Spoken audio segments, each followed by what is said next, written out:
কি দোষ করলো ডাক্তার জাহাঙ্গীর কবির এবং তাসলিম জারা? একজন আইনজীবী তাদেরকে আইন নোটিশ পাঠিয়েছে উত্তেজনামূলক মেডিসিন বিক্রি করার কারণে। তার দাবি তারা নাকি ভিডিওর মাধ্যমে যৌন উত্তেজনা এবং বিভিন্ন ধরনের মেডিসিন তারা বিক্রি করে থাকে। আদৌ কি সত্য?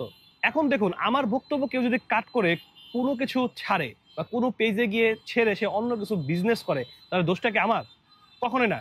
ডাক্তার জাহাঙ্গীর কবির কিন্তু আলহামদুলিল্লাহ শুরু থেকে দেখাচ্ছি তিনি মানুষের কল্যাণে কাজ করে গিয়েছে এবং অনেকভাবে মানুষ তাকে বিপদে ফেলার চেষ্টা করেছে, আল্লাহ তাকে হেফাজত করেছেন। এবং ডাক্তার তাসলিম জারাও কিন্তু মানুষের উপকারে কাজ করে যাচ্ছেন আলহামদুলিল্লাহ।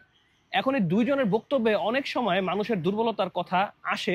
পুরো ভিডিও থেকে তারা এতটুকু কাট করে নিয়ে তারা অন্য পেজে বুস্টিং করে এবং সেটা তারা ওষুধ বিক্রি করে কিছু অসাধু চক্র।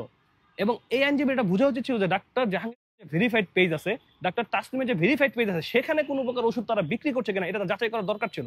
তো সেটা যাচাই না করে উদ্দেশ্য প্রণোদিতভাবে আমার মনে হচ্ছে তাদের দুজনকে হ্যারাস করার জন্য এই আইনি নোটিশটি তারা পাঠিয়েছে। এমনকি আপনি দেখবেন ডক্টর মোহাম্মদ ইব্রাহিম ভাই, যিনি আমার ফ্রেন্ড, তারও কিন্তু বিভিন্ন বক্তব্য কাট করে বিভিন্ন পেজে তিনি ওষুধ বিক্রি করে তার নাম চালিয়ে তিনি কিন্তু এই বিষয়ে ফেসবুক পেজে পোস্ট করেছে এবং আইনিভাবে তিনি জিডিও করেছেন। তাহলে কি এখন ডাক্তার কবির তাসলিমের মতো কি ডাক্তার ইব্রাহিমও কি দোষ?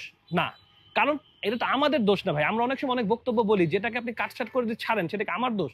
আমার দোষ না। আমার পেজে, আমার ভেরিফাইড পেজ, আমার ভেরিফাইড আইডিতে যখন আমি কোনো কিছু পোস্ট করবো সেটার দায়ভার আমি নেব। কিন্তু আমার নামে যদি কোনো ফেক পেজ খুলে ফেক আইডি দিয়ে আপনি ব্যবসা করেন বা আমার বক্তব্যে কাট করেছেন, সেটার দায়ভারকে আমি নেব, এটা কখনোই আমি দায়ভার নিব না। তো এই বিষয়টি একজন আইনজীবী হয়ে কেন বুঝলো না এটা আমি জানি না।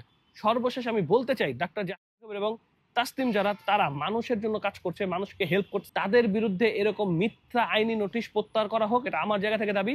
এবং যারা দেখছেন তারা সবাই একসাথে দাবি তুলুন। কারণ ডাক্তার জাহাঙ্গীর কবিরের পেজে আমি এরকম কখনোই দেখি নাই যে তিনি এরকম উদ্দেশ্যপ্রণোদিতভাবে বা কাটছাট করে বা তার কোনো কথার মাধ্যমে তিনি ওষুধ বিক্রি করেছেন, ওষুধ উত্তেজনা ওষুধ বিক্রি করতে চেয়েছেন, এটা আমি কখনোই দেখি নাই। বা ডাক্তার তাসলিম জারার ব্যাপারে আমি দেখি নাই। তাদের ভেরিফাইড পেজে এরকম থেকে থাকে বিক্রির কোনো পোস্ট, এটা দিন, এটা দিয়ে আপনি কমেন্ট বক্সে যারা তার বিপক্ষে কাজ করছেন তার কমেন্ট বক্সে এই স্ক্রিনশটগুলো দিন, আমি দেখবো ইনশাল্লাহ। কিন্তু আমার চোখে এখনো পড়ে নেই। তাই দিনী ভাই বোনেরা, ডাক্তার কবির এবং ডাক্তার তাসলিম জারাকে আল্লাহ সুবহানাহু ওয়া তাআলা হেফাজত করে আমরা সবাই দোয়া করি। আসসালামু আলাইকুম ওয়া রাহমাতুল্লাহ।